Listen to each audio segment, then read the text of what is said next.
died because of the police officer. He died largely because of a drug overdose. But he had his knee on his neck and we all saw the video. But the knee on the neck is actually an approved police technique. The only thing that I wish they didn't say is like that, oh, he just died for like money and stuff like that. It's not really nice to say something like that. Charlie Kirk once called George Floyd a scumbag, but George's family is refusing to stoop down to that level. And they shared a message of hope and unity after being targeted by trolls on social media. Positive change helping the world like come together as black and white. Some white people can be nice, some can't, and it just helps us come all together. So Charlie Kirk gets assassinated and the internet reaction is instant. His fans are everywhere crying, demanding respect, shutting down jokes like it's their full-time job. Suddenly it's all about let the man rest, show some compassion, don't speak ill of the dead. And there's nothing wrong with that because the way some people are celebrating his death is definitely weird. But there's one problem though. Some of these same diehard Charlie Kirk fans who are now trying to cancel people for joking about Charlie are the ones who turned George Floyd's last moments into memes. They laughed at him dying on camera. They claimed he deserved it. And Charlie himself believed the police did nothing wrong. So yeah, the hypocrisy is off the charts. When George was murdered, compassion wasn't even on the table. But when one of their heroes goes down, suddenly respect for the family matters. Funny how that works, right? George Floyd that was overdosing on drugs, right? That also, did you know that what Derek Chauvin did to George Floyd was actually in the police manual training? It was completely justified and was trained by his superiors to do. And while Charlie's supporters are busy demanding silence and respect for him and his family, you know who they decided to go after? George Floyd's family. That's right. They couldn't just mourn Charlie in peace. They had to drag Floyd's name back into it. They're sharing old memes like this one and repeating what Charlie also believed, that George Floyd died from an OD and that the police kneeling on his neck was perfectly justified. One user on X pointed out how all the accounts that made fun of George Floyd's death are now writing about how malicious the left is for not mourning Charlie Kirk. Hypocrisy at its finest. And not only are they complaining about people not mourning Charlie, but they're actually doxing people and demanding they get fired from their jobs for supposedly disrespecting Charlie's legacy. As for George's family, Charlie's fans are showing no empathy. The same empathy they're demanding for Charlie and his wife and kids. One of them wrote, George Floyd was a career criminal and awful human being who overdosed on fentanyl like the junkie he was. So, not exactly a great comparison to a productive member of society who loved his family. And then Gianna Floyd, George's daughter, who was just 6 years old when she lost her dad in the most public, traumatic way possible, is now getting trolled on social media with Charlie's fans mocking her appearance and making disgusting comparisons. And mind you, Gianna is only 11 now. And according to her family, she was already dealing with constant racist comments at school. But things got even worse after Charlie Kirk's death. But Gianna is taking the high road. She recently spoke out on how she deals with people still mocking her dad's death. And she's not letting hate win. At just 11 years old, Gianna is showing more maturity and compassion than entire mobs of adults who are posting memes about her dad on social media. Gianna explained that she has had a hard time hearing all those insensitive comments about her dad. But she's refusing to meet hate with hate. And she sent a message of unity at a time when most people are working hard to sow division. Hey, sit down. Barely a day goes by that Gianna doesn't hear something about how her father's death sparked conversations about racial injustice, and those voices are not always kind. The only thing that I wish they didn't say is like that, oh, he just died for like money and stuff like that. It's not really nice to say something like that. Instead, her personal goal, even though she's just in middle school, is to work on positive change. Helping the world like come together as black and white. Some white people can be nice, some can't. And it just helps us come all together and be nice to each other. And one way Gianna is planning to bring about that positive change is by becoming a doctor and helping victims of police brutality. Was my dad when he played football. Gianna has already decided that for her, the best way to continue the movement her father began is to become a doctor. Let's just say a police hurts a guy. I want to be able to help them and help them to be stronger and stand up to police. That's rude. Mother and daughter have also established the George and Gianna Floyd Foundation, with plans to build a community center bearing his name. The legacy of George Floyd is going to be to give back to our community and build our community back up. And Gianna wants a community center so bad. She wants to do everything. And as they work on school, on the community center, on life as a family, Gianna says the memories of her father are never far away. It's okay to lose a loved one, and you're always going to see them one day again. Now, to be clear, not all of Charlie Kirk's fans are trolling Gianna and mocking George Floyd, but a lot of them are. And it's the same ones who are now demanding respect for Charlie and his legacy. Now, as for Charlie, back in 2021, during a public appearance in Mankato, Minnesota, Charlie called George a scumbag.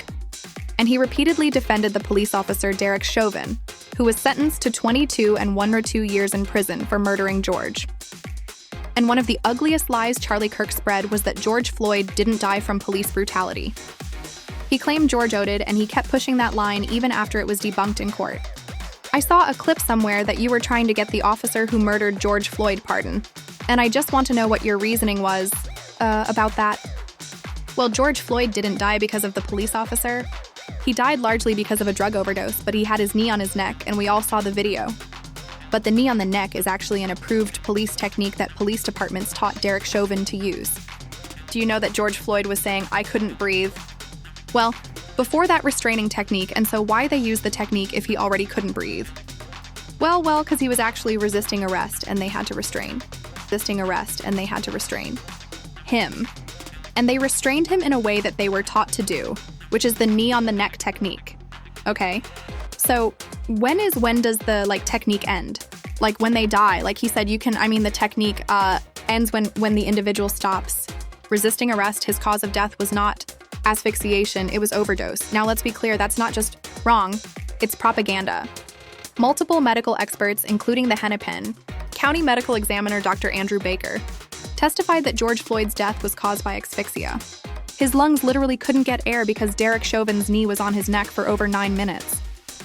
That's not speculation. That's the official autopsy. In fact, the medical examiner directly blamed the police and made it clear that neither Floyd's past use of illegal substances nor his heart condition played a role in his death. Dr. Baker said Mr. Floyd's use of fentanyl did not cause the subdural or neck restraint. Baker said his heart disease did not cause the subdural or neck restraint. Also, that restraining technique that Charlie Kirk claimed Derek Chauvin was trained to use, well, if you actually follow the trial, you would know that a Minneapolis MPD instructor, Lieutenant Johnny MC, testified that officers were not trained to put a knee on a suspect's neck when they are handcuffed or subdued. And you were demonstrating, were you using your arm to do that?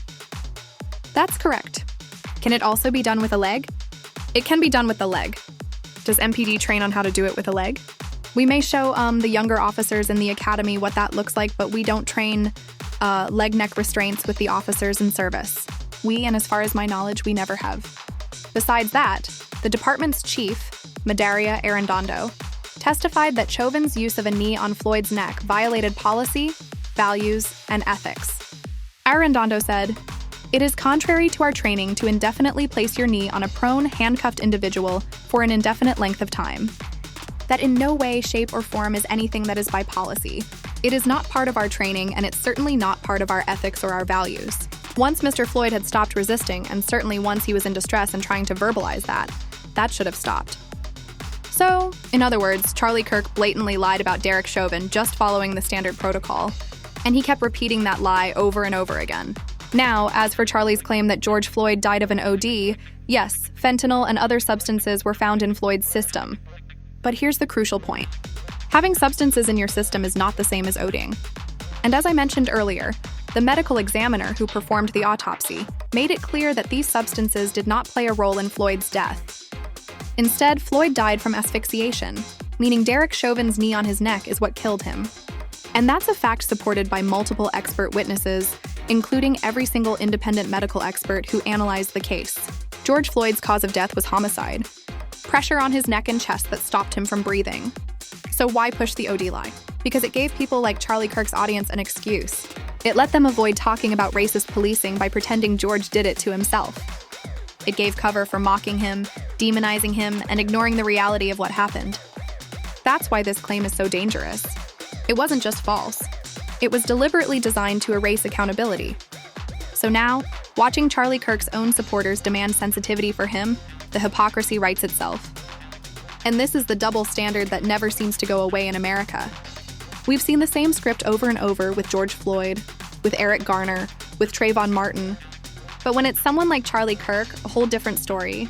Suddenly, the demand is show respect for the dead, respect his family. And look, everybody deserves dignity and respect in death. But respect goes both ways. And you can't change the rules of the game when it suits you. And most importantly, the way you die does not redeem the way you live. And this sanitation of Charlie Kirk's hateful legacy only adds insult to injury. Now, to end on a positive note, George Floyd's family is handling this with so much grace. They could have gone low. They could have gone to hell like I would have.